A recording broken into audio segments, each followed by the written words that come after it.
नमस्कार, मी डॉक्टर मच्छिंद्र बांगर महाराष्ट्रातील आणि देशातील हवामान परिस्थिती संदर्भात ताजा अंदाज देणार आहे.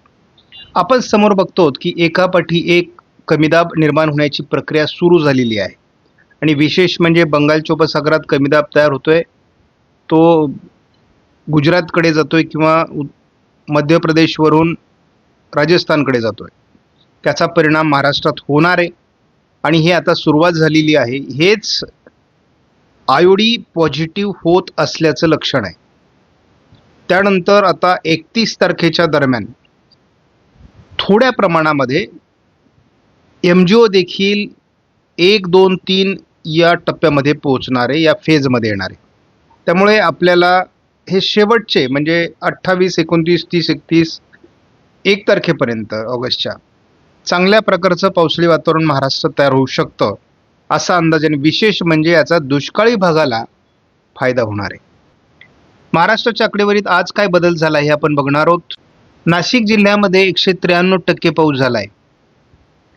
186% पाऊस पालघरमध्ये, 166% पाऊस हा पुणे जिल्ह्यामध्ये, 137% पाऊस मुंबईमध्ये, तर 119% पाऊस ठाण्यामध्ये, 125% रायगडमध्ये, 114% छत्रपती संभाजीनगरमध्ये आणि 104% गोंदियामध्ये अशी सकारात्मक पावसाची परिस्थिती आहे.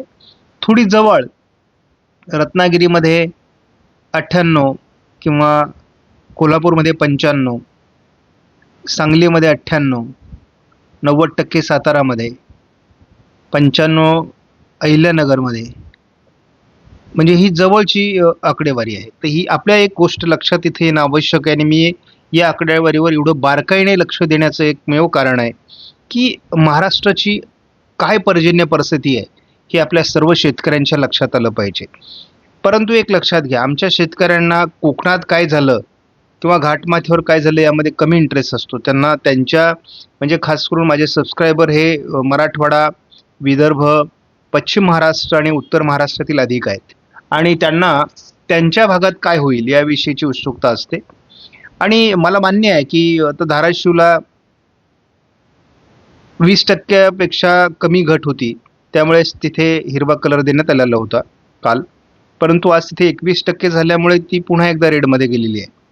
त्याच पद्धतीने आपल्याला यवतमाळमध्ये सुद्धा 20% कमी घट होती, तेव्हा ते हिरव्या कलरमध्ये होतं. आता पुन्हा 20% घट गेल्यामुळे त्याही ठिकाणी पुन्हा रेड कलर आलेला आहे. तर अशा पद्धतीने आपल्याला मराठवाड्याचे बरेच जिल्हे, विदर्भाचेही बरेच जिल्हे आता सध्या दुष्काळी दिसत आहेत आणि कोकणातला खालच्या टोकाचा सिंधुदुर्ग आणि उत्तर महाराष्ट्राचा वरच्या टोकाचा नंदुरबार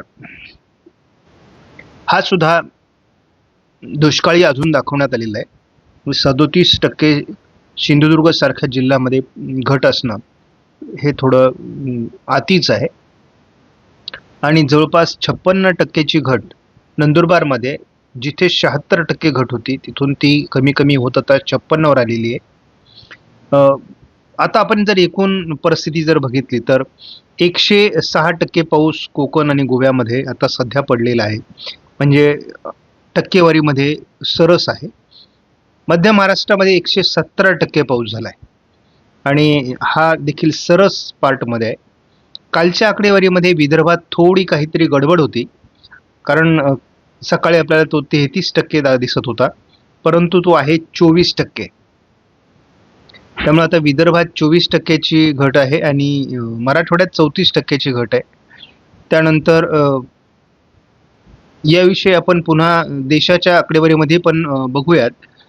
आणि 97% जी पावसाची आपण अंदाज दिलेला आहे तो गेले 2 दिवस सातत्याने 97वर महाराष्ट्राची आकडेवारी आहे आणि मी मान्य केलेलं आहे की यामध्ये अजून घट होणार आहे, पुन्हा चढणार आहे.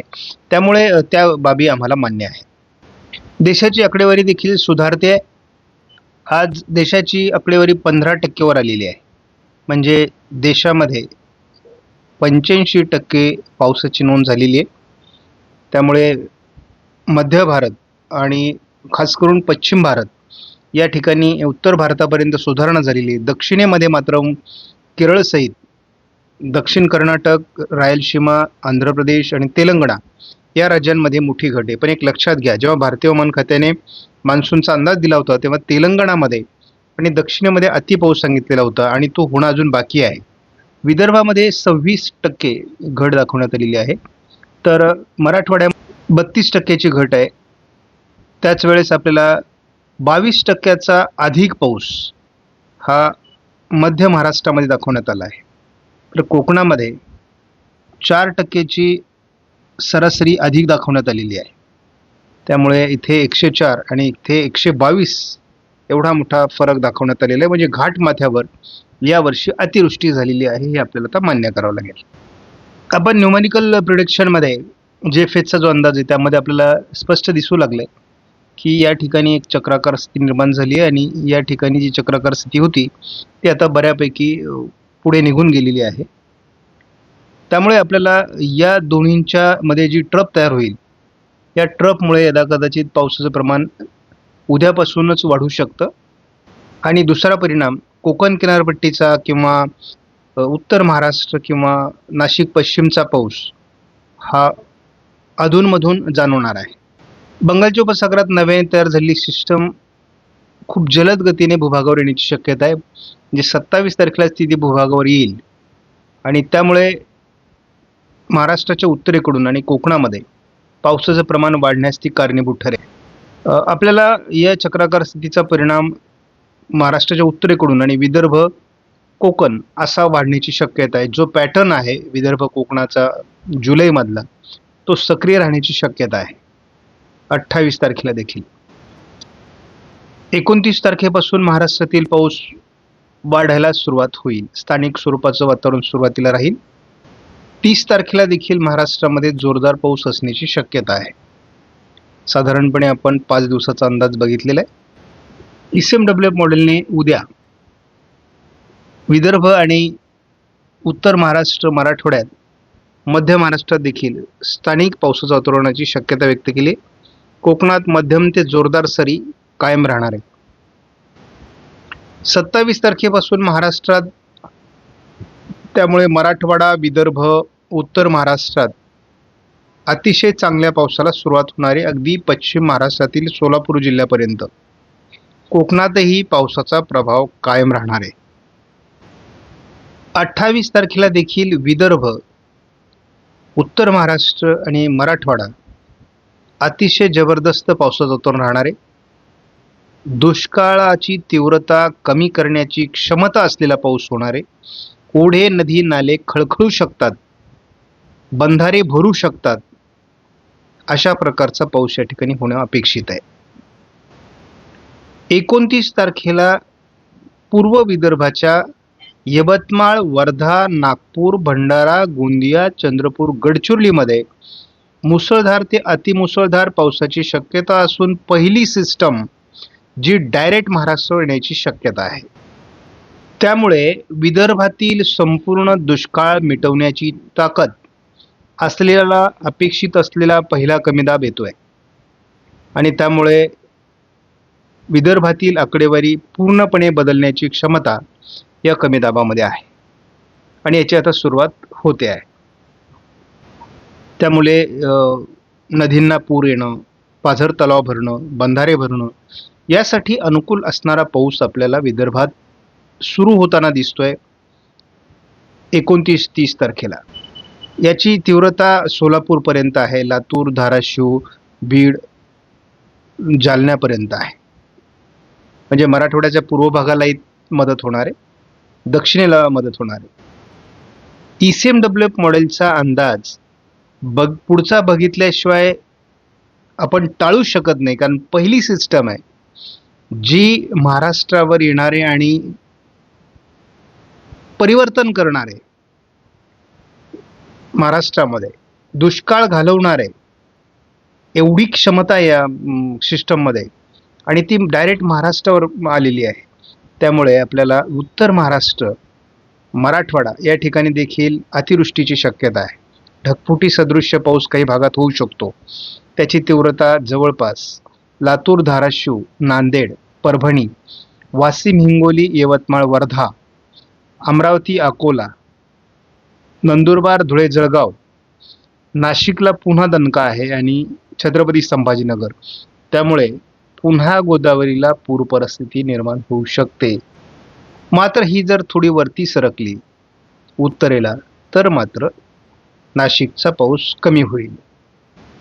आपण जुलैच्या शेवटापर्यंत जे शेवटचे 5-6 दिवस राहिलेत यामध्ये जी परिस्थिती आपल्याला दाखवण्यात आलेली आहे त्या परिस्थितीचं जर अवलोकन केलं तर आपल्याला असं दिसेल या ठिकाणी की जवळपास चंद्रपूर, गडचिरोली, गोंदिया, भंडारा, नागपूर, अमरावती, अकोला, जळगाव, नंदुरबार, धुळे, नाशिकचा काही भाग, छत्रपती संभाजीनगर, परभणी, नांदेड, वाशिम, हिंगोली आणि जालना या जिल्ह्यात जबरदस्त पावसाचं वातावरण तयार होणार आहे.